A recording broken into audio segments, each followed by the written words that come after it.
Seatbelt signs on. Back to your seat, she snapped. But he really had to go. Kid couldn't be older than 14. So he did what any desperate kid would. He risked it. That's when Brenda, face tight, reached for her pocket. Not good. No, this wasn't about protocol. It was about power and who she thought deserved respect. They all saw it, those passengers. Saw the hate blooming in her eyes. What they didn't know, what Brenda couldn't fathom, was the quiet strength simmering beneath Jasmine's calm facade. A mother's fury is a dangerous thing, especially when her son is bleeding and humiliated. This wasn't just about a lawsuit, it was about to become a reckoning. They have no idea how her quiet kindness will change everything. Watch. Before we dive into this shocking story, I'd love to know where you're watching from today. Drop your location in the comments. Hit that like button and subscribe if you want more stories about everyday people standing up against injustice. Now let's see how a routine flight turned into a landmark civil rights case that changed an entire industry. The morning of June 15th began like any other for the Taylor family.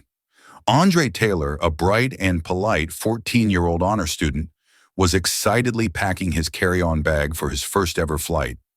He had triple-checked his packing list, making sure he had his headphones, books, and the travel journal his father had given him to document the trip. "Mom, do you think the clouds look different from above?" Andre asked, his brown eyes wide with anticipation as he zipped up his backpack. Jasmine Taylor smiled at her son, adjusting her nurse's watch as she prepared for their trip to Boston. The mother-son journey was a special treat, a chance to visit the prestigious universities Andre dreamed of attending someday. Harvard met Boston College, all possibilities for a student with his academic record. "I wish Dad could come with us," and Andre said, his excitement momentarily dimming. "Your father would be here if he could," Jasmine assured him. "But this case is important. You know how passionate he is about his work." Samuel Taylor was indeed passionate about his work. As one of the most respected civil rights attorneys in Atlanta, he had built his reputation defending victims of racial discrimination. That morning, he was preparing for a crucial hearing in a class action lawsuit against a major corporation. Accused of discriminatory hiring practices, he'll join us in 3 days. Jasmine reminded Andre just in time for our campus tour. Admits Samuel kissed his wife and son goodbye, promising to call as soon as his hearing concluded. "Remember everything you see, Andre. I want a full report when I get there," he said with a wink. The drive to Hartsfield-Jackson Atlanta International Airport was smooth, and the check-in process went without a hitch as they waited at the gate for boarding to begin. Andre people watched, taking notes in his journal about the diverse travelers around them.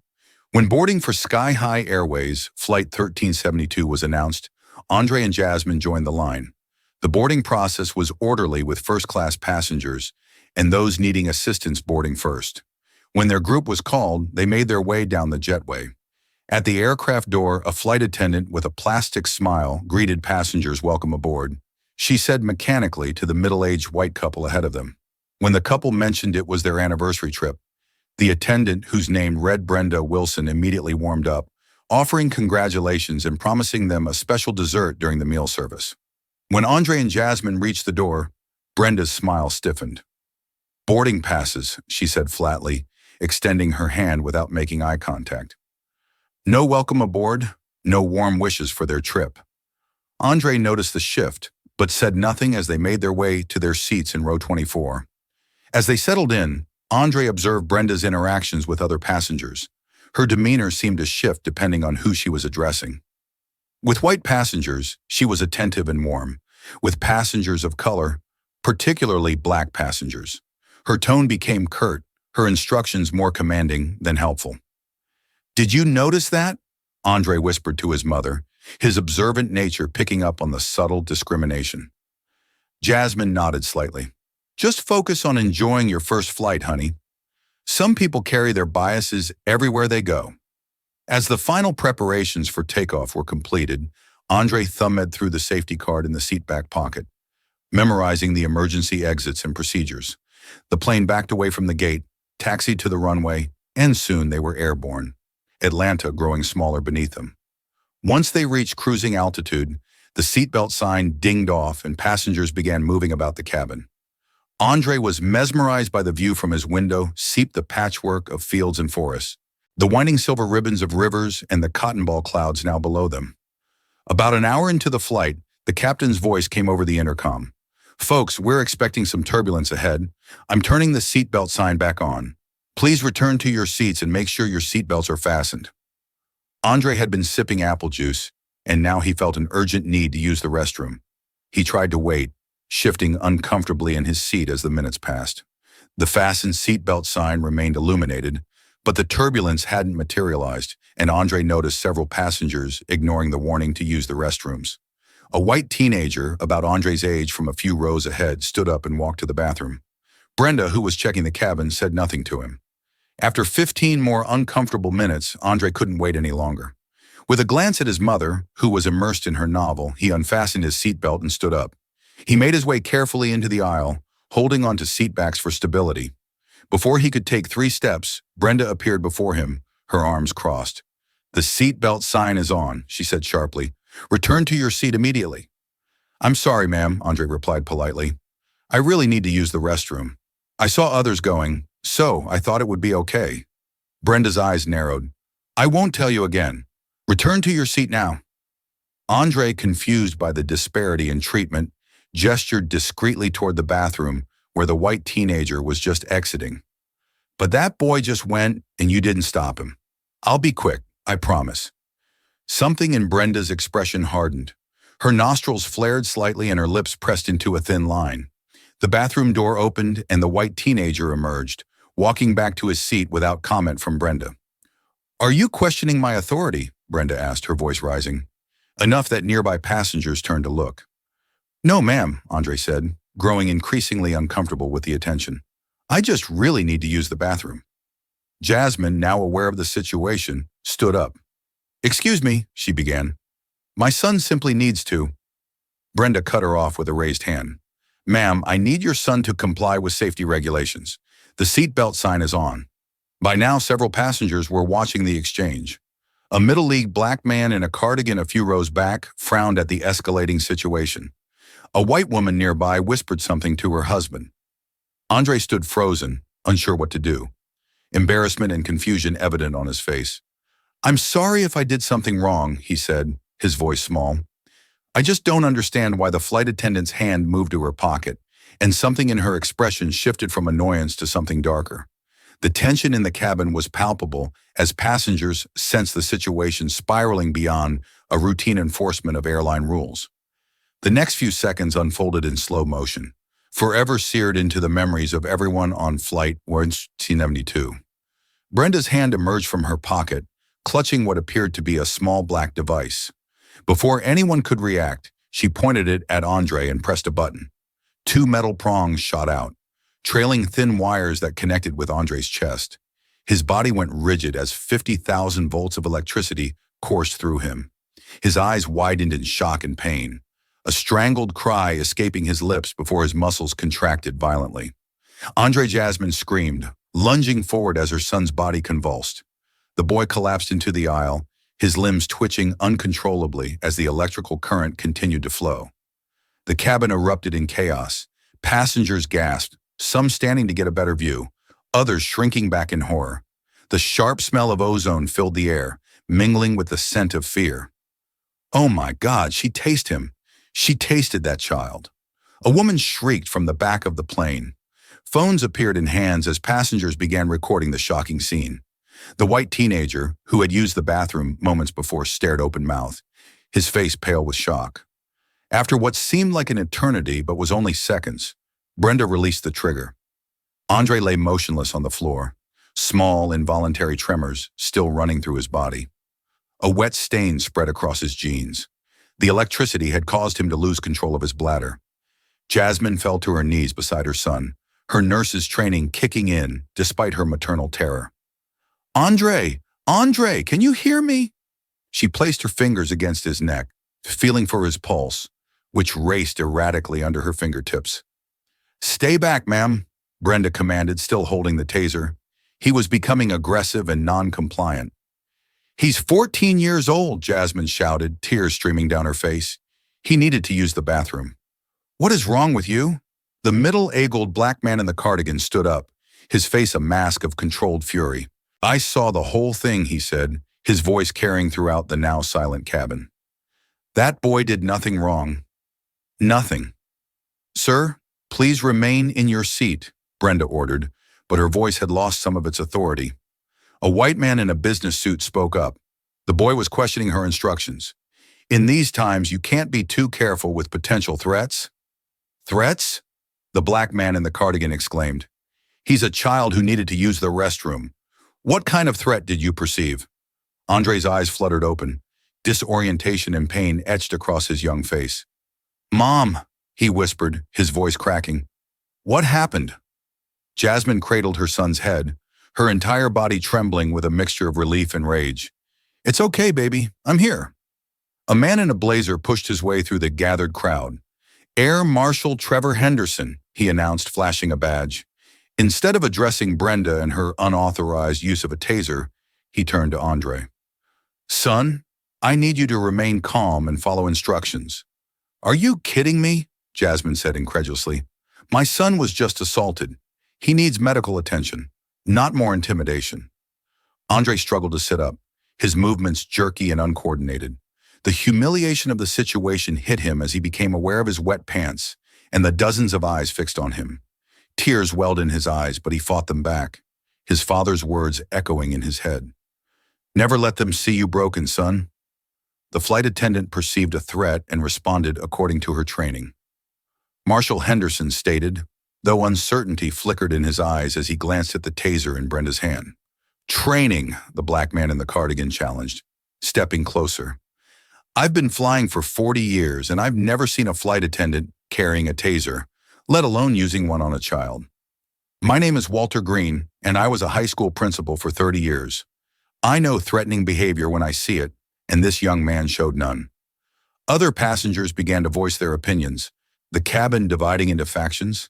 Some defended Brenda, citing the need for security and compliance with crew instructions. Others were appalled, pointing out the clear racial disparity in how the situation had been handled.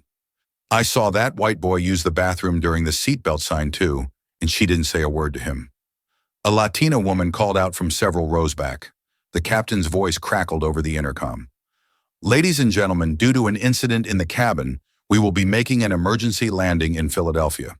Please remain seated with your seatbelts fastened. We'll be on the ground in approximately 20 minutes. As the plane began its descent, Jasmine helped Andre back to their seats. His body still trembled from the after effects of the taser, and his eyes held a new weariness that broke his mother's heart. She took out her phone with shaking hands, navigating to Samuel's contact. Unable to call during the descent, she texted emergency. Andre tased by flight attendant on plane for trying to use bathroom. Landing in Philadelphia. Need you now. She attached a video link that another passenger had already uploaded to social media miles away. In an Atlanta courtroom, Samuel Taylor's phone vibrated in his pocket. During a brief recess, he checked the message, his blood turning to ice as he watched the grainy footage of his son. Convulsing on the airplane floor without a word to his colleagues, he gathered his papers and strode out of the courtroom, already booking the next flight to Philadelphia. On Flight 1372, Andre leaned his head against the window, silent tears streaming down his face as the plane descended through the clouds. His first flight had become a nightmare, and somewhere deep inside, a terrible understanding was taking root that in America, even the sky wasn't safe for a black boy. The wheels of Flight 1372 screeched against the tarmac of Philadelphia International Airport, the plane coming to a stop far from the terminal. Through the windows, passengers could see police vehicles and ambulances, their lights flashing against the gray afternoon sky. "Would you look at that response time?" muttered Walter Green, the retired principal who had defended Andre. "Funny how fast they show up when it's a black kid being accused instead of protected." As the seatbelt sign dinged off, the captain's voice came over the intercom. "Ladies and gentlemen, please remain seated. Local authorities will be boarding the aircraft. We ask for your continued patience and cooperation."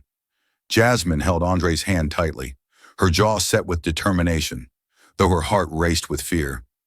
Years of advocating for patience in the healthcare system had prepared her somewhat for what was coming.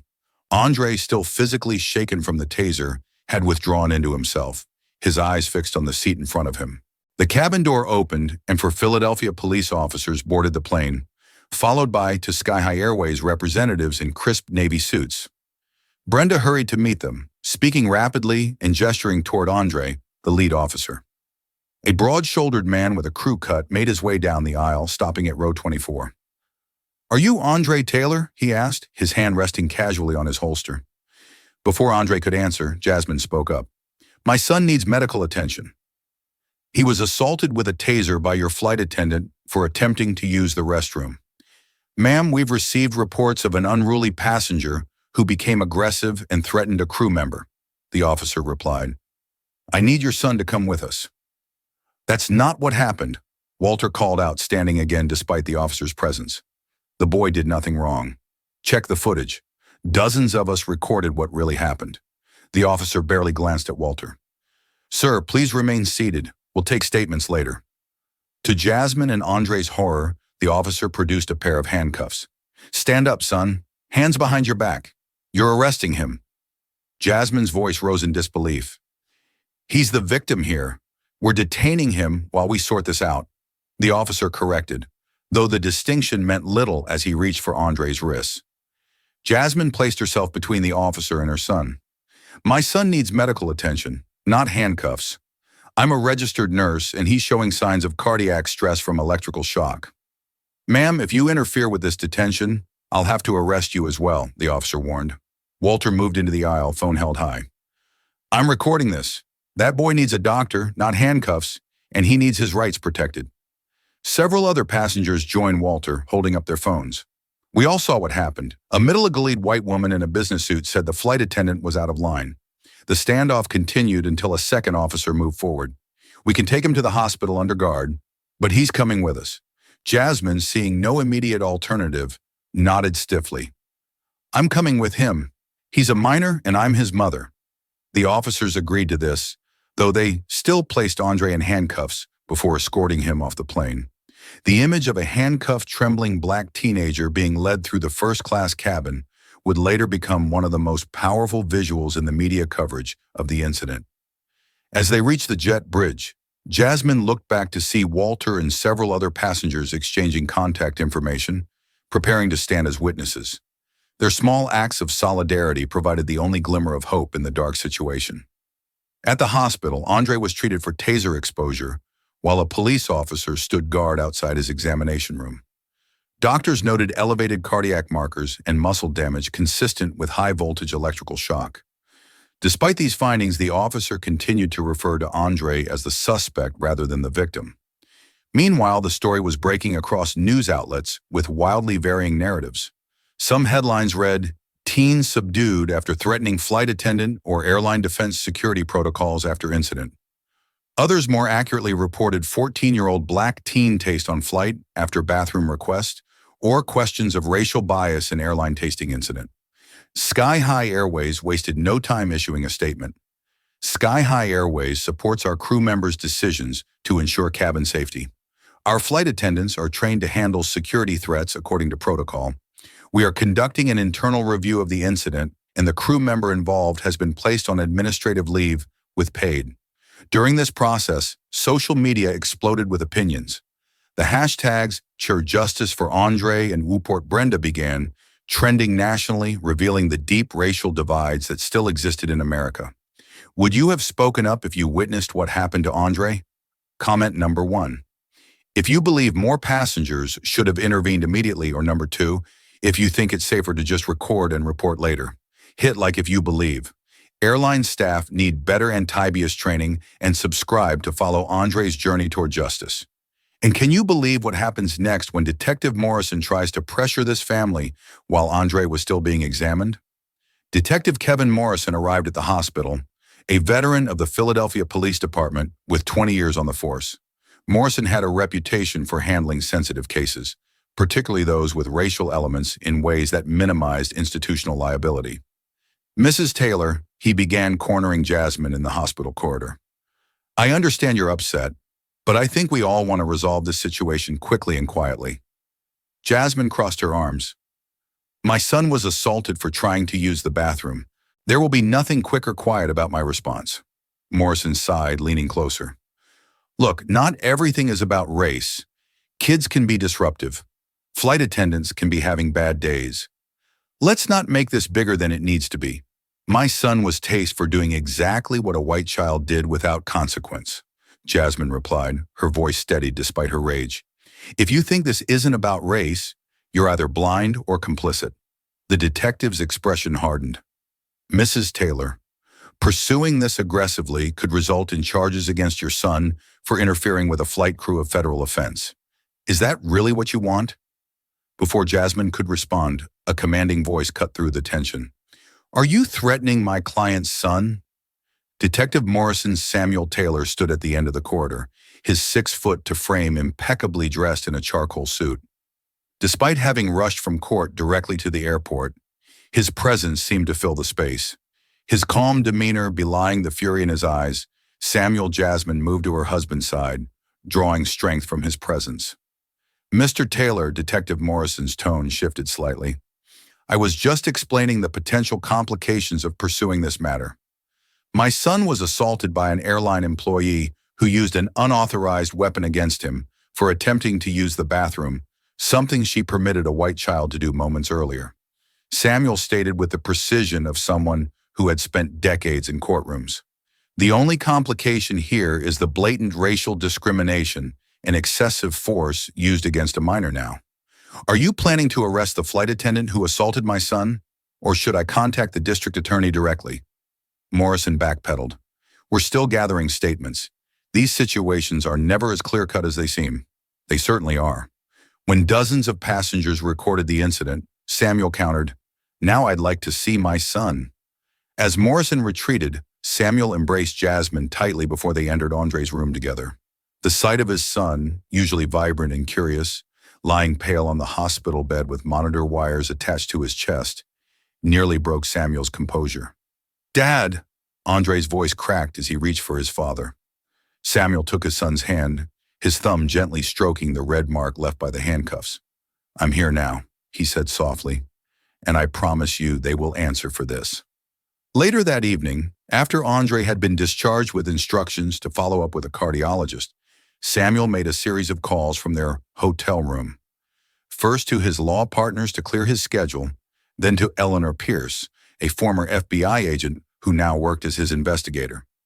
Eleanor, I need everything on Sky High Airways, their security protocols, and especially this flight attendant, Brenda Wilson, and I mean everything. As Samuel hung up, he noticed Andre sitting silently by the window, staring out at the Philadelphia skyline. Andre, he said gently, I want you to know this isn't your fault. None of it. Andre turned, his young face carrying an expression no child should have to wear. But if I had just stayed in my seat, no. Samuel's voice was firm but gentle. You did nothing wrong. You have the same right to use that bathroom as anyone else on that plane. What happened to you was wrong, and we're going to make sure it never happens to another child. Andre nodded slowly, but Samuel could see that the incident had planted seeds of doubt and fear that would take more than words to approach. His son had experienced firsthand what Samuel had spent his career fighting against, the reality that in America, simply existing in black skin could transform the most mundane actions into perceived threats. As Andre finally drifted into an uneasy sleep, Samuel's resolve hardened into steel. The system had bared its teeth at his son, but it had no idea what it had awakened in return. The next morning, dawned gray and damp over Philadelphia, matching the mood in the Taylor family's hotel suite. Andre had slept fitfully, waking several times from nightmares in which he was falling, electricity coursing through his body. Jasmine had barely slept at all, alternating between comforting her son and quietly weeping with a mixture of rage and heartbreak. Samuel, however, had transformed overnight into a force of nature. While his family slept, he had set up an impromptu command center at the suite's dining table. His laptop opened to multiple tabs of research, legal pads filled with notes, and 3 phones lined up before him, his personal phone, his work phone, and a new prepaid phone for sensitive calls.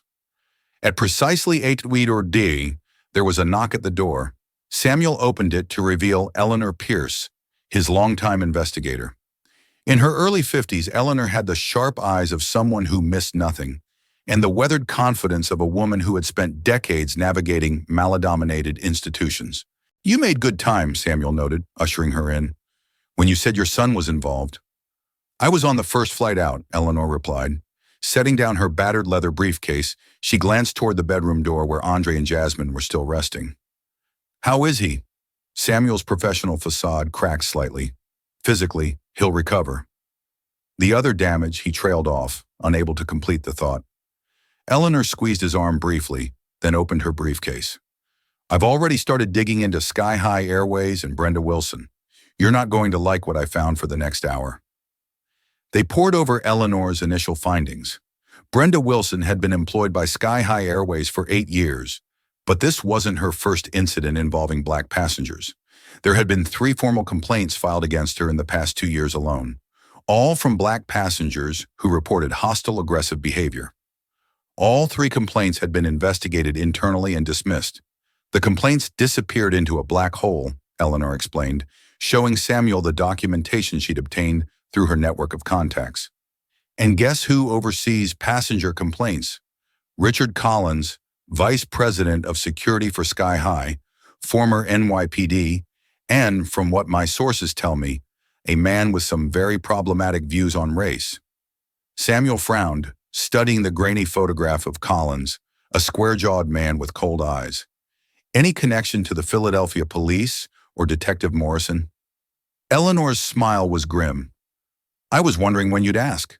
Morrison and Collins are cousins by marriage. They go fishing together twice a year." Samuel's jaw tightened. That explains Morrison's attempt to make this go away. As they continued reviewing the documentation, Andre emerged from the bedroom, his movement still stiff from the aftermath of the taser. Seeing Eleanor, he hesitated in the doorway. "Andre, this is Eleanor Pierce," Samuel said gently. "She's the best investigator I know, and she's going to help us get to the truth." Eleanor's usual tough demeanor softened as she looked at the teenager. "Hello, Andre. I'm very sorry about what happened to you."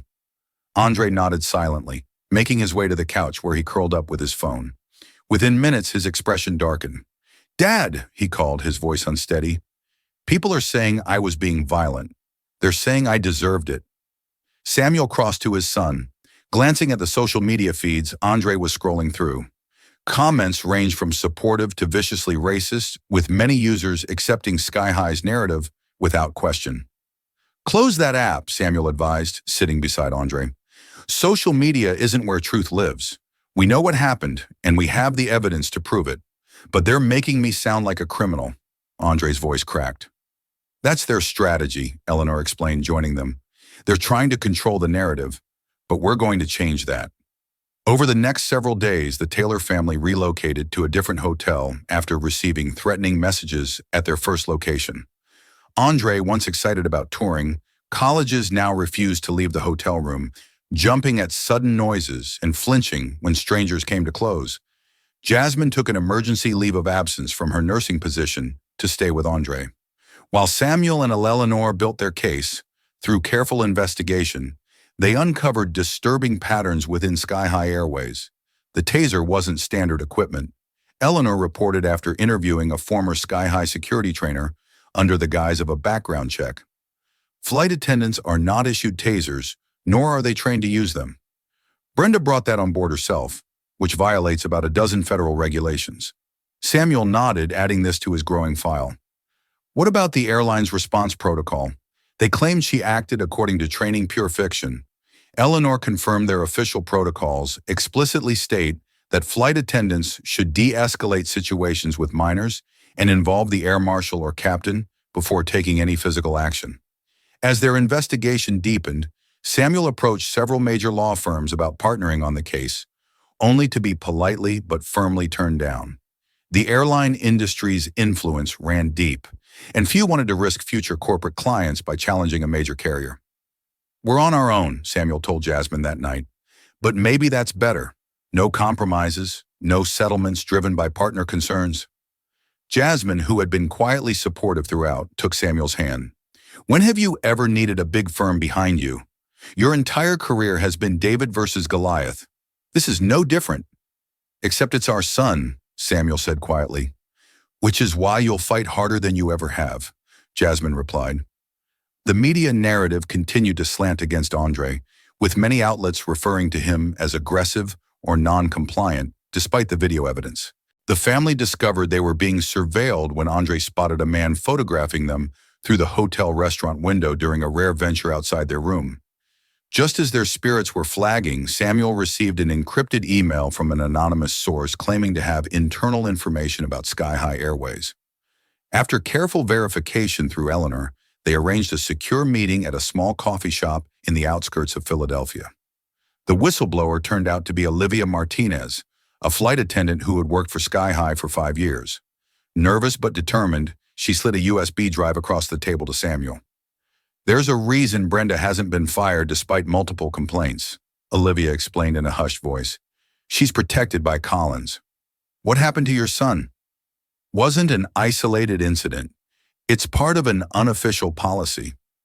What kind of policy? Samuel asked, his lawyer's instinct sensing a critical breakthrough.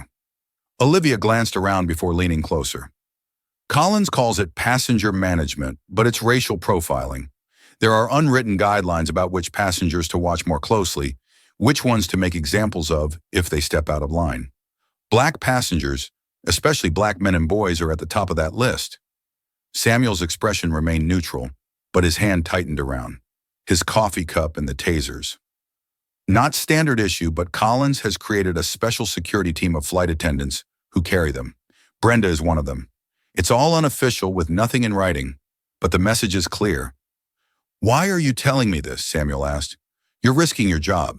Olivia's eyes welled with tears. Because I watched that video of your son, and I can't be part of this anymore. I've documented everything I could, including emails where Collins discusses how to handle difficult minorities. It's all on that drive. As Olivia left the coffee shop, Samuel knew they had just gained not only a crucial witness, but evidence that could transform their case from an individual incident into a pattern of systemic discrimination. That evening, as Samuel reviewed the files from Olivia, his phone rang with an unknown number. When he answered, a deep voice spoke without introduction. This is FBI agent Dominic Washington. I'm calling about the incident involving your son, Andre Taylor. I think we should talk. The Rittenhouse Square Park bench where Samuel Taylor met FBI agent Dominic Washington offered little privacy. But as Washington explained, that was precisely the point. Harder to monitor a conversation in the open. The agent said, his dark suit immaculate despite the summer heat. And I need to be clear, this conversation isn't happening officially. Samuel studied the man beside him. Agent Washington was in his early 40s with close-cropped hair and the disciplined posture of someone with military background. Why the cloak and dagger approach? Because Sky High Airways has friends in high places, Washington replied, and because what happened to your son wasn't an isolated incident. I've been quietly tracking a pattern of discriminatory security practices across multiple airlines, with Sky High being the worst offender. You're investigating them? Washington nodded, keeping his voice low. Civil rights violations in interstate commerce fall under federal jurisdiction. I've been building a case for 8 months, but it's sensitive. The airline industry has powerful lobbyists who've already tried to shut down my investigation twice. Samuel processed this information, seeing both an ally and a potential complication. Why reach out to me now? Because your son's case has created a window of opportunity. The videos are too clear, too damning for the usual cover-up, but you need to know what you're up against. Richard Collins isn't just some overzealous security VPs implementing a systematic program of racial profiling disguised as security protocols. This confirmed what Olivia Martinez had told them. Samuel shared the information they'd gathered, including the existence of their whistleblower. Though he protected Olivia's identity, be careful, Washington warned. Collins has context throughout law enforcement and transportation security.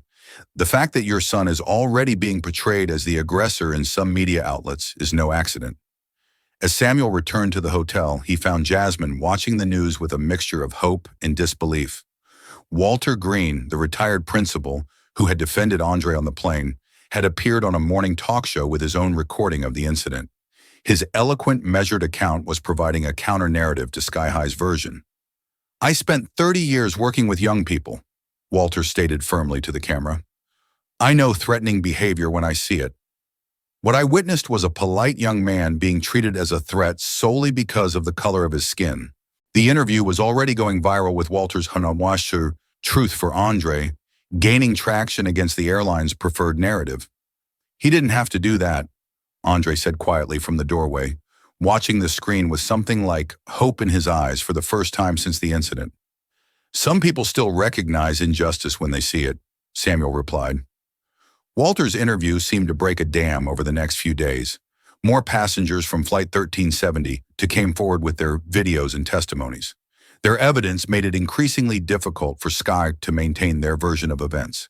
The full medical report was also released, confirming that Andre had suffered cardiac stress from the taser information that further shifted public opinion, seizing the momentum. Samuel formally filed a federal civil rights lawsuit against Sky High Airways, Brenda Wilson, and Richard Collins. The complaint detailed not just Andre's experience, but alleged a pattern of discriminatory practices targeting Black passengers. Sky High's first response was predictable. They offered a settlement of $50,000 with a non-disclosure agreement. Samuel didn't even dignify it with a counteroffer. "They think they can buy our silence." He told Jasmine that night they have no idea who they're dealing with.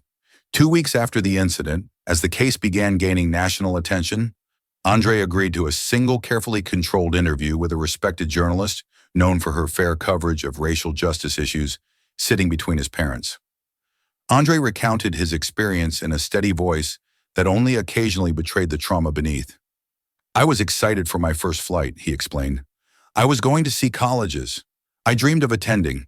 Instead, I learned that even doing something as simple as asking to use the bathroom can be dangerous if you're Black in America." The interview humanized Andre in a way that sterile news reports couldn't, showing viewers the thoughtful, soft-spoken, honor student who had been treated like a criminal. Viewers saw his college aspiration, his interest in engineering, his close relationship with his parents, all the dimensions of his humanity that had been flattened in earlier coverage. Public opinion continued to shift as more information emerged. Former Sky High employees began contacting Samuel's office with their own stories of witnessing discriminatory treatment of passengers. Eleanor compiled their statements, building a compelling picture of systematic bias within the airline. Meanwhile, Olivia Martinez's leaked documents proved invaluable. Internal emails showed Collins discussing ways to maintain control of certain passenger demographics and implementing unofficial policies for identifying high-risk travelers, using criteria that clearly targeted minorities. The airline's attempts at damage control grew increasingly desperate. Richard Collins personally reached out to several witnesses, suggesting that their recollections might be mistaken and hinting at potential consequences for their false statements. This backfired spectacularly when one witness recorded the call and released it to the media. FBI agent Washington continued his parallel investigation, occasionally sharing information with Samuel through secure channels. The federal investigation lent additional credibility to the Taylor's case, suggesting that the government itself recognized the seriousness of the allegations. As pressure mounted, cracks began to appear in Sky's United Front. A board member anonymously expressed concerns about the company's handling of the situation. The airline's stock price began to fluctuate as investors worried about potential damages and reputation harm. For Andre, the growing support offered a path toward healing. The initial shock and humiliation were giving way to a cautious determination. When Walter Green organized a small gathering of supportive witnesses at a local community center, Andre agreed to attend. "I want to thank you," Andre told Walter, his voice stronger than it had been in weeks, "for standing up for me when most people just watched." Walter placed a gentle hand on Andre's shoulder. "When we see injustice and remain silent, we become part of the problem. I couldn't let that happen to you, son." The gathering was a turning point for Andre. Surrounded by people who had witnessed his trauma and still seen his humanity, he began to reclaim his sense of dignity and worth. The most unexpected development came when Jasmine discovered that Brenda Wilson had been fired from previous airlines before joining Sky High. Eleanor's investigation revealed that both terminations had involved conflicts with minority passengers. Information that had somehow been overlooked in Sky's hiring process, or more disturbingly, had been considered an asset under Collins' security philosophy. As the lawsuit proceeded into discovery, Sky High hired Victoria Preston, a high-powered defense attorney known for her aggressive tactics. Her reputation for destroying witnesses' credibility and finding procedural loopholes to derail legitimate claims preceded her. At the first procedural hearing, Victoria approached Samuel in the courthouse corridor.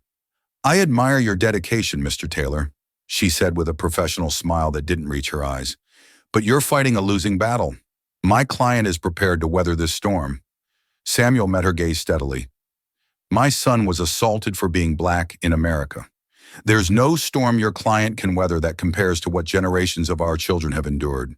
The difference is this time we have the evidence, the law, and the moral high ground on our side." Victoria's smile tightened. "We'll see about that. The law isn't always as clear-cut as we'd like it to be." As she walked away, Samuel couldn't shake the feeling that Victoria knew something he didn't. The battle was far from over, and Sky High was preparing to fight dirty. The first hint of Sky High's new strategy appeared 3 days after Victoria Preston took over the airline's defense. A small tabloid website published an article titled "The Troubled Past of Andre Taylor." What the media isn't telling you. The piece claimed that Andre had a history of disciplinary problems at school and had been involved in several confrontations with authority figures. Every word was fiction. Andre was an honor roll student whose teachers consistently praised his respectful demeanor and academic dedication. But the damage was done. The false story spread rapidly through certain corners of the internet, providing ammunition to those already inclined to blame Andre for the incident. "They're lying about me," Andre said, his voice hollow as he showed his father the article on his phone. "How can they just make stuff up?" Samuel's fury was cold and focused because they're desperate. They know the facts aren't on their side, so they're trying to destroy your character instead. The Taylor family soon discovered this was just the opening salvo in Victoria Preston's scorched earth campaign. Within days, more stories appeared. Anonymous sources claiming Andre had been disruptive throughout the flight, fabricated accounts of previous incidents, even implications that Samuel had coached his son to provoke a reaction for a lucrative lawsuit. The smear campaign extended to Samuel himself. Suddenly, his past cases were being scrutinized by right-wing media outlets with headlines questioning his motives and methods. Old quotes were taken out of context, and former opponents were interviewed about their grievances. "Can you believe these people?" Jasmine fumed, turning off the television after a particularly vicious segment. "They taste our child, and now they're acting like we're the criminals for seeking justice." The pressure intensified when Andre returned to school after their return to Atlanta. Though the principal and many teachers were supportive, some students had absorbed the false narrative circulating online. Andre faced whispers, hostile stares, and in a few cases, outright bullying. "They're calling me a liar," Andre reported quietly after his third day back. Some kids said, "I'm just trying to get rich by playing the race card." After a particularly ugly incident in the cafeteria, where a student mimicked being tased to mockery and laughter, Samuel and Jasmine made the difficult decision to switch Andre to online learning temporarily. "It's not fair," Andre protested weakly, though his relief was evident. "I shouldn't have to hide." "You're not hiding," Samuel assured him. "You're focusing on your education while we fight this battle. Sometimes strategic retreat is the wisest move." The attacks grew more personal and more coordinated. One morning, Eleanor called Samuel with alarming news. "Someone broke into my office last night." She reported, her voice tight with anger. They knew exactly what they were looking for. "All the files related to Andre's case are gone, including my notes on our whistleblower." Samuel immediately thought of Olivia Martinez. Was there anything that could identify her? No names, but there were details someone could use to narrow it down. "We need to warn her." When they tried to contact Olivia, however, they discovered her phone had been disconnected. A discreet inquiry revealed she had suddenly taken extended personal leave from Sky. The digital dimension of the attack became clear when Eleanor's investigation uncovered evidence that Sky High had hired a reputation management firm, specializing in social media manipulation. The firm was operating thousands of bot accounts to push narratives favorable to the airline and attack Andre's credibility. They're spending more on covering this up than it would cost to simply acknowledge wrongdoing and implement real changes, Samuel observed grimly. Even Jasmine wasn't spared. She received notice that her nursing license was under review due to anonymous complaints about her professional conduct. Complaints that mysteriously appeared right after she gave a powerful interview supporting Andre. Is this justice? How far should corporations be allowed to go to protect their image? Comment number 1, if you think there should be stricter laws against character assassination, or number 2, if you believe Sky's tactics are just part of the legal game. Like if you're outraged by the way this family is being treated, and subscribe to see how Samuel finally turns the tables on this powerful corporation. But wait until you hear what happens to Walter Green for simply telling the truth. Walter Green, who had become one of Andre's most vocal advocates, paid a heavy price for his principles. The retired principal, who had been teaching part-time at a private academy, was suddenly terminated. The school's official reason cited budget constraints, but Walter later learned that a board member with connections to Sky High's parent company had pressured the school's administration. "They can take my job," Walter told Samuel when they spoke about the situation, "but they can't take my integrity. I saw what happened to your son, and I won't be silenced." FBI agent Washington faced obstacles of his own. During a secure meeting in a public park, he informed Samuel that transportation regulatory agencies were suddenly stonewalling his requests. "For information, someone's applying pressure from above," Washington explained, tossing breadcrumbs to nearby pigeons as cover for their conversation. "I'm being told to focus on more pressing security concerns than passenger complaints." The implications were clear. Sky High's influence extended into government agencies that should have been providing oversight when Samuel confronted Victoria Preston during a deposition break about the increasingly underhanded tactics. Her response chilled him. "Mr. Taylor," she said with practiced concern, "I can assure you that Sky High Airways conducts itself with the highest ethical standards. These conspiracy theories do your case no favors." Then, lowering her voice, she added, "You're swimming in deeper waters than you realize. There are bigger forces at play than just an airline defending itself. Some battles aren't worth the cost to your family." Before Samuel could respond, she walked away, leaving him to wonder exactly what bigger forces she was referring to. The answer came unexpectedly through Olivia Martinez.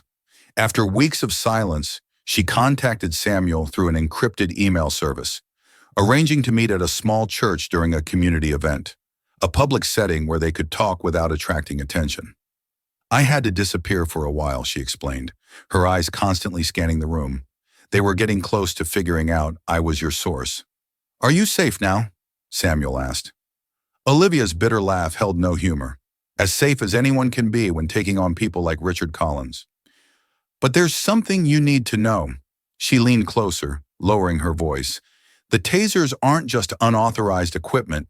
They're part of an unofficial passenger control program specifically targeting minorities."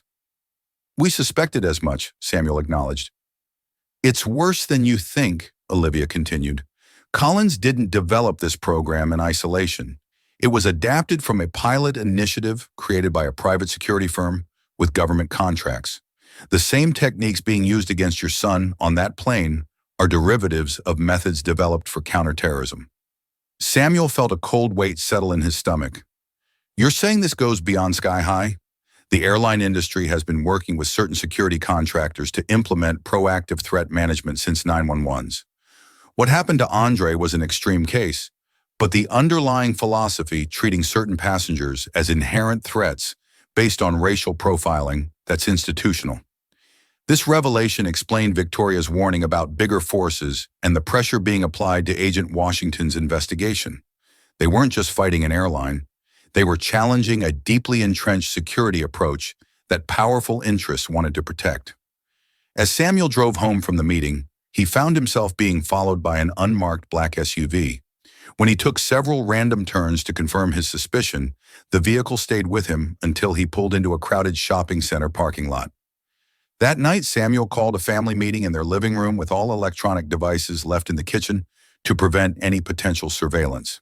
"The opposition is stronger than we anticipated," he explained to Jasmine and Andre, "and they're willing to go to extraordinary lengths to discredit us and make this case disappear. Are you saying we should give up? Andre asked, his young face showing a mixture of fear and determination. No, Samuel replied firmly. I'm saying we need to be prepared for how difficult this fight will be. They've shown they'll attack our reputations, our livelihoods, even our safety. Before we continue, I need to know we're all committed to seeing this through no matter what. Jasmine took Andre's hand, then reached for Samuel's. They hurt our son and then tried to criminalize him for being a black child, asking a simple question. There's no power on earth that will make me back down from this fight. Andre squeezed both his parents' hands. I keep thinking about other kids like me. If they can do this to me with my dad being a lawyer and everything, what happens to kids who don't have anyone to fight for them? Samuel felt a surge of pride through his concern. Despite everything, Andre was thinking beyond himself, recognizing the broader implications of their struggle. Then we continue, Samuel decided, but we change our strategy. They want to fight dirty. They have no idea what they're up against. A federal courthouse in Atlanta imposed a sense of gravity with its imposing columns and marble floors.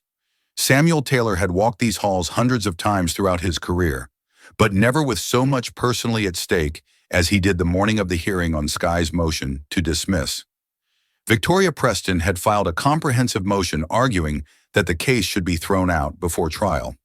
Her filing claimed that federal aviation regulations gave flight attendants broad discretion in maintaining cabin safety, that Andre's behavior constituted non-compliance with crew instructions regardless of his intent, and that there was no evidence of racial motivation in Brenda Wilson's actions.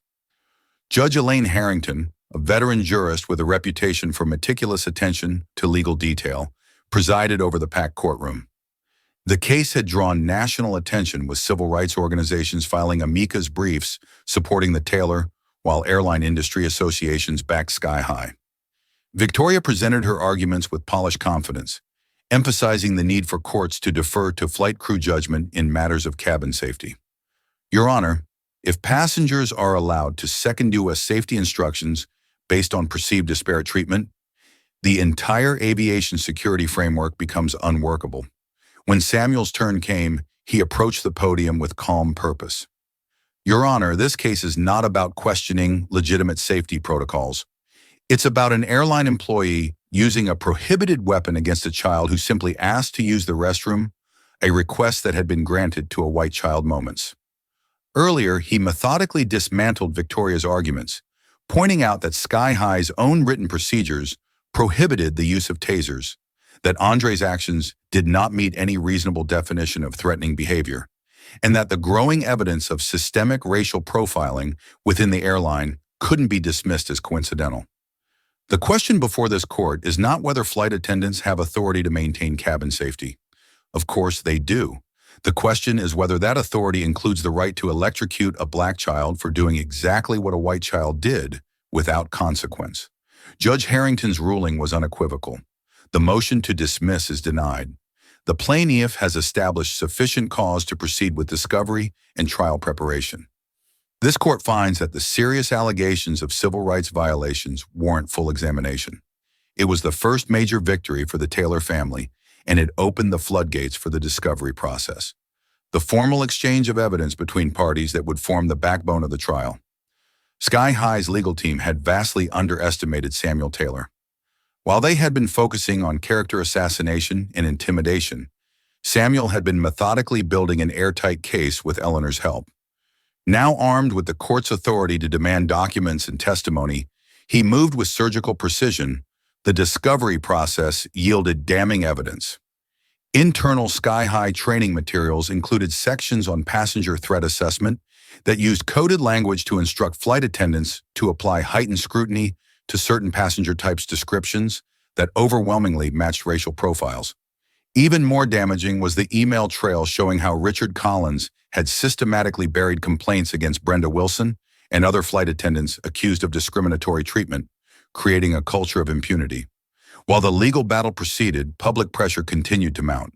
The hashtag boycott Sky High gained traction, with several celebrities and public figures announcing they would no longer fly with the airline. The Federal Aviation Administration, facing congressional pressure, launched its own investigation into Sky High security practices. Walter Green, with the backing of his teachers' union, fought his unjust termination, and won reinstatement with back pay. His return to teaching was celebrated by students and parents who had rallied to his defense after learning why he'd been fired. The most significant development came when three former passengers who had experienced similar treatment on sky-high flights contacted Samuel. Their stories followed a disturbing pattern. Minor or non-existent infractions by black passengers met with disproportionate responses from crew members. Samuel amended the complaint to include these additional plaintiffs, transforming the case into a class-action lawsuit that challenged the airline's entire approach to passenger management.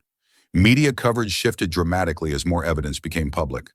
Even outlets that had initially presented Andre as the aggressor now questioned Sky's training and security protocols. Investigative journalists began digging into the connections between private security contractors and airlines, exposing the questionable practices that Olivia had warned about. Meanwhile, Andre was slowly healing. The psychological impact of the incident couldn't be erased, but with therapy and the visible progress of the lawsuit, he began to reclaim his confidence. He returned to in-person classes after Walter organized a student support group that made it clear bullying would not be tolerated. Expert witnesses for the case included psychologists who assessed the trauma Andre had experienced, aviation security specialists who testified that tasers were expressly prohibited on commercial flights, and statisticians who analyzed sky highs. Incident reports to demonstrate the disproportionate targeting of minority passengers. Perhaps the most powerful evidence came from video analysis experts who examined the footage frame by frame, conclusively demonstrating that Andre had shown no aggressive behavior whatsoever. Their report highlighted how Brenda's body language and positioning showed premeditation before she used the taser, suggesting she had decided to use the weapon before any perceived threat existed. As the weight of evidence against them grew, Sky High's strategy shifted.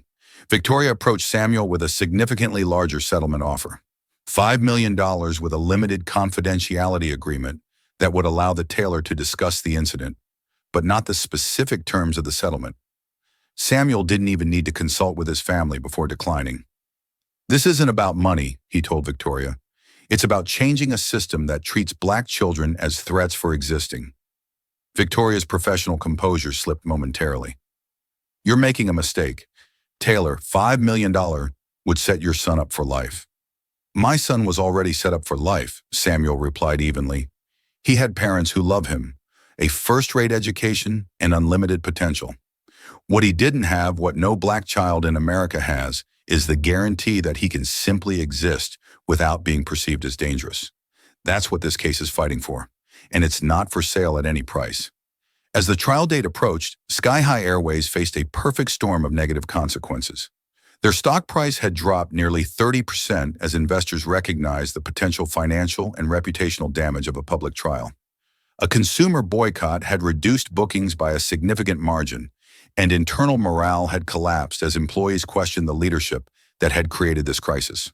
In a desperate bid to contain the damage, Sky High CEO Ronald Matthews held a press conference where he acknowledged lapses in judgment. While insisting they were isolated incidents rather than systemic problems, "We've identified a few bad apples within our organization," he stated with practiced concern, "and we're taking steps to ensure such incidents never happen again." But behind closed doors, Matthews was panicking. In a leaked recording of a board meeting, he could be heard demanding to know how this whole mess with the Taylor kid had been allowed to spiral out of control and instructing his team to find something, anything they could use to force a settlement. What Matthews didn't realize was that his own emails would soon become the most damaging evidence of all. As the trial approached, Samuel Taylor prepared to expose not just individual actors like Brenda Wilson and Richard Collins, but an entire corporate culture that had enabled and encouraged racial profiling under the guise of security. The trial of Taylor versus Sky High Airways began on a crisp October morning, 8 months after the incident that had changed Andre Taylor's life forever. The federal courthouse steps were crowded with journalists, activists, and ordinary citizens, drawn by a case that had come to symbolize the broader struggle against racial profiling in America. Inside the courtroom, Samuel Taylor sat with his family and their legal team, his expression serene despite the stakes across the aisle. Victoria Preston conferred with her associates, while behind them sat Sky High executives, including Richard Collins and CEO Ronald Matthews. Brenda Wilson was notably seated apart from the corporate team, a physical indication of the company's strategy to distance itself from her actions. Judge Harrington called the court to order, and the trial began with opening statements. Victoria went first, presenting a carefully crafted narrative that acknowledged the unfortunate nature of the incident while denying any racial motivation or corporate liability. This case is about a misunderstanding that escalated due to the unique pressures of maintaining safety at 30,000 FT, she told the jury. Ms. Wilson made a split-second decision based on her perception of a security threat. While the outcome was regrettable, it does not constitute discrimination or a violation of civil rights. When Samuel rose to deliver his opening statement, the courtroom fell completely silent without notes or podium. He walked to the center of the space before the jury. This case is about a 14-year-old honor student who needed to use the bathroom. He began simply. It's about how the color of his skin transformed that basic human need into a perceived threat. It's about a corporation that trained its employees to see black bodies as inherently dangerous and about the devastating consequences when that perception is backed by unauthorized weapons and unchecked authority. For the next 20 minutes, Samuel outlined not just what had happened to Andre, but the broader pattern of discrimination within Sky High, the attempts to cover up evidence, and the campaign to silence witnesses. By the time he returned to his seat, several jurors were visibly moved, and even Judge Harrington seemed affected by the clarity and moral force of his presentation. The trial proceeded with witness testimony, beginning with passengers from Flight 1372 who had witnessed the incident. Walter Green's testimony was particularly powerful as he described not only what he had seen on the plane, but the retaliation he had faced for. Speaking out, "I spent 30 years teaching young people to stand up for what's right," he told the jury. "When I saw that young man being tased for asking a question, I knew I couldn't remain silent even when it cost me my job." The defense attempted to portray the witnesses as biased or mistaken in their perceptions, but the consistency of their accounts, supported by multiple video recordings from different angles, proved difficult to undermine. On the third day of trial, Brenda Wilson took the stand under Victoria's careful questioning. She portrayed herself as a dedicated professional who had perceived a threat in Andre's confrontational stance and refusal to comply with safety. Instructions. "I feared for the safety of everyone on that aircraft," she claimed, her voice trembling slightly. "In my 20 years as a flight attendant, I've never faced such an aggressive response to a simple instruction." Samuel's cross-examination was methodical and devastating. He established that Brenda had no formal training in threat assessment, that Sky High's own policies prohibited the use of tasers, and that she had allowed a white teenager to use the bathroom. Under identical circumstances, just minutes earlier, "Ms. Wilson," Samuel asked, his tone conversational, "in your 20 years as a flight attendant, how many passengers have you tased?" Brenda shifted uncomfortably. "Just the one incident? Just my son?" Samuel clarified. "And in those 20 years, how many white passengers have you tased for asking to use the bathroom during a seatbelt sign?" "Objection, argumentative," Victoria called out. "Sustained," Judge Harrington ruled. "Rephrase, Mr. Taylor." Samuel nodded respectfully. "Ms. Wilson, have you ever used a taser or any similar device on a white passenger?" "No," Brenda admitted. "And yet you testified earlier that you've encountered many instances of passenger non-compliance throughout your career." "Correct." "Yes, but thank you, Ms. Wilson. No further questions." As the trial continued, Olivia Martinez provided damning testimony about Sky High's unofficial policies. Despite attempts by Victoria to paint her as a disgruntled employee, Olivia's detailed knowledge of internal procedures and her documentation of discriminatory practices proved compelling to the jury. "We were told to watch certain passengers more closely," she explained. "The training never explicitly mentioned race, but the examples and descriptions made it clear who they meant. And there was a special security team led by Mr. Collins that had additional tools for passenger management." The expert witnesses further strengthened the Taylor's case with particular impact from Dr. Eliza Bennett, a respected child psychologist who had assessed Andre. "The psychological trauma experienced by Andre Taylor is profound." Dr. Bennett testified, "Being physically assaulted by an authority figure, publicly humiliated, and then criminalized for normal requests has created deep-seated anxiety and trust issues that may take years to fully resolve. Richard Collins took the stand on the seventh day of trial, projecting confidence and authority as he defended sky-high security protocols. Under Victoria's questioning, he portrayed the airline's approach as based solely on behavior, not race, and insisted that any statistical disparities in enforcement actions were coincidental. Samuel's cross-examination began gently, establishing Collins' background and role at Sky High. Then methodically, he began dismantling the security director's credibility. Mr. Collins, you testified that Sky High does not issue tasers to flight attendants. Correct. That's correct. They are not standard equipment. Samuel approached with a document. I'd like to enter this into evidence as Plaintiff's Exhibit 42. This is an email from you to the Special Response Team dated January 15th of last year. Could you read the highlighted portion? Collins' composure flickered as he read, team members will be provided with enhanced passenger management tools including CED devices for use in Level 2 and Level 3 interventions. CD stands for Conducted Energy Device. Correct. Another term for tasers in certain contexts. Yes. And who authorized this program? Mr. Collins. Collins hesitated, glancing toward the Sky High executives. It was a collaborative decision. A collaborative decision? Samuel repeated. Was CEO Matthews part of this collaboration? Objection, Victoria interjected. Relevance. Your Honor, Samuel responded, the defendant has claimed that Ms. Wilson acted as a rogue employee. The authorization chain for these weapons goes directly to corporate liability. Overruled, Judge Harrington decided. The witness will answer. Collins' shoulders sagged slightly. Yes. CEO Matthews approved the program. A murmur ran through the courtroom as the implications became clear. This wasn't just about Brenda Wilson or even Richard Collins.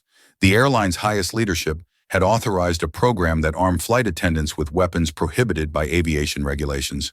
The climax of the trial came with the surprise.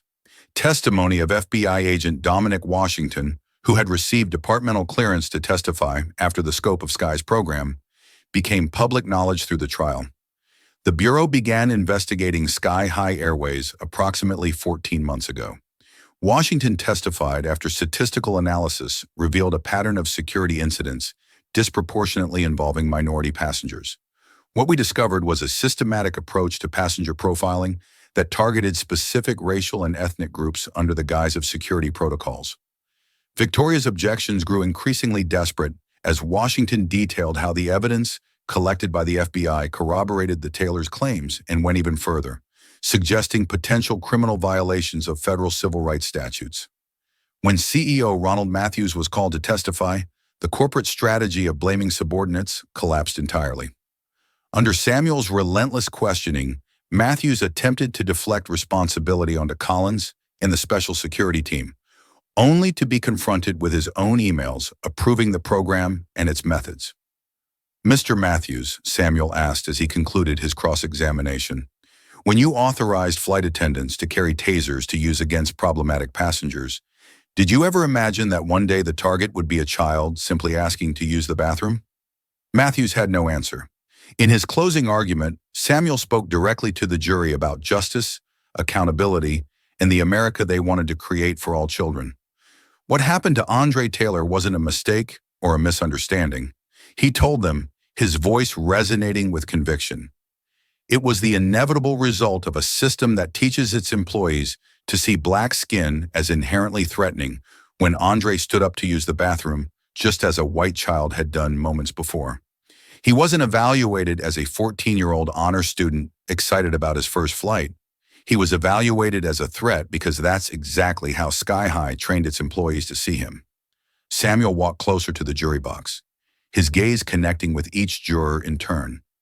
My son will carry the scars of this incident for the rest of his life, but your verdict can ensure that other children won't have to bear the same burden. You have the power to send a message that corporations cannot trade on our safety, dignity, and civil rights in the name of security, theater. You have the power to say that in America, a black child deserves the same respect and humanity as any other child. As the jury filed out to begin deliberations, an uneasy silence fell over the courtroom. Samuel returned to his family, drawing strength from Jasmine's steady presence in Andre's quiet courage. Whatever happened next, they had forced a reckoning that could not be undone that night. As the jury sequestered in a hotel to consider their verdict, the Taylor family received anonymous death threats at their home. Despite the fear such threats naturally evoked, they reinforced for Samuel the importance of their stand. The vicious response to their pursuit of justice only highlighted how necessary that pursuit was. The next morning, as everyone assembled in the courtroom, awaiting the jury's decision, Victoria approached Samuel with one final settlement offer, $15 million. No confidentiality agreement and a public apology from Sky High. This is the best outcome you can hope for, she urged. Juries are unpredictable. Take this certain victory. Samuel studied her carefully. You've seen the jury's faces. You know which way they're leaning. Victoria didn't deny it. Take the offer, Samuel. Some of my clients' investors are getting nervous about punitive damages. Before Samuel could respond, the bailiff announced that the jury had reached a verdict. The opportunity for settlement had passed. As Judge Harrington called the court to order, the atmosphere was electric with anticipation. The jury foreperson, a middle-aged black woman who had maintained an inscrutable expression throughout the trial, stood to deliver their decision. In the case of Taylor versus Sky High Airways, she began, on the count of violation of civil rights under color of authority, we find for the plaintiff. On the count of assault and battery, we find for the plaintiff. On the count of negligent hiring and supervision, we find for the plaintiff on every count. The jury found in favor of the Taylor. When it came to damages, they awarded Andre $20 million in compensatory damages and an unprecedented $50 million in punitive damages against Sky High Airways. The courtroom erupted in reaction with gasps, cheers, and the furious scribbling of journalists capturing the historic moment. Judge Harrington gave her order before addressing the defendants directly. In light of the evidence presented in this trial, I am referring this matter to the Department of Justice for criminal investigation. The deliberate violation of federal aviation safety regulations, obstruction of justice, and potential conspiracy against civil rights warrants further examination beyond the scope of this civil proceeding. As the court adjourned, Samuel embraced his family. Their long fight for justice finally vindicated, but he knew that the true measure of their victory would not be found in monetary damages or even criminal charges. It would be in the changes their case would force throughout an industry that had long hidden discrimination behind the shield of security. Jasmine Taylor stared in disbelief at the settlement check, $20 million, 6 months ago. Her son Andre had been brutally tased on Flight 1372 for simply asking to use the restroom. Now this airline would never forget the day they messed with Samuel Taylor's son.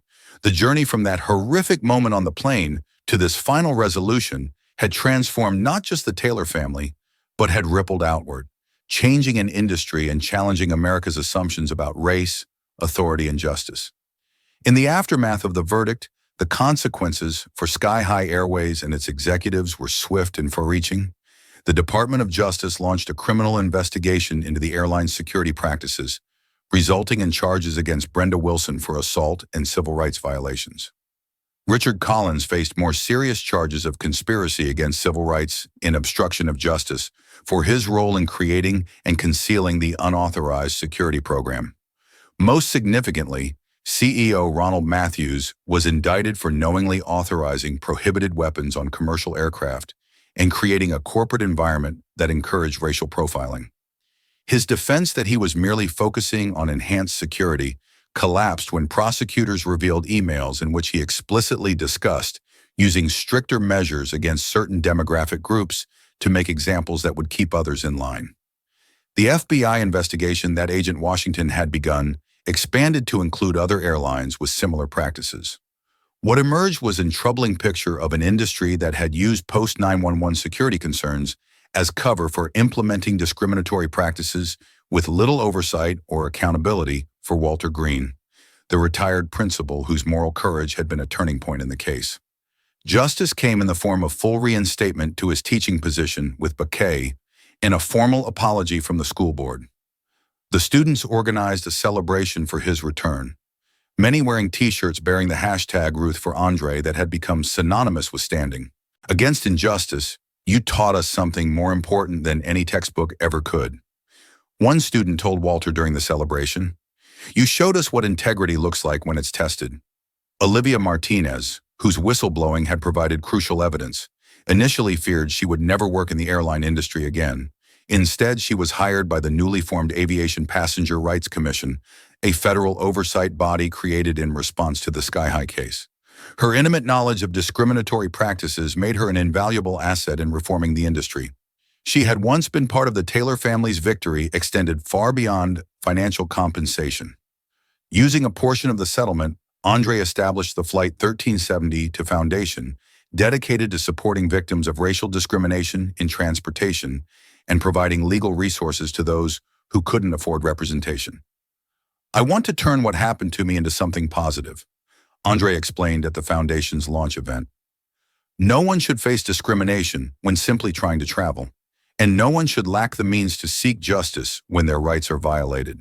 Sky High Airways, faced with the dual pressures of legal consequences and consumer backlash, underwent a complete corporate restructuring.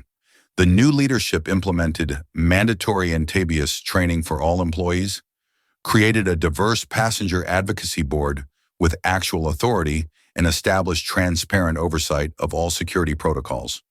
Most importantly, they eliminated the covert profiling practices that had been central to their previous approach. The changes weren't limited to a single airline.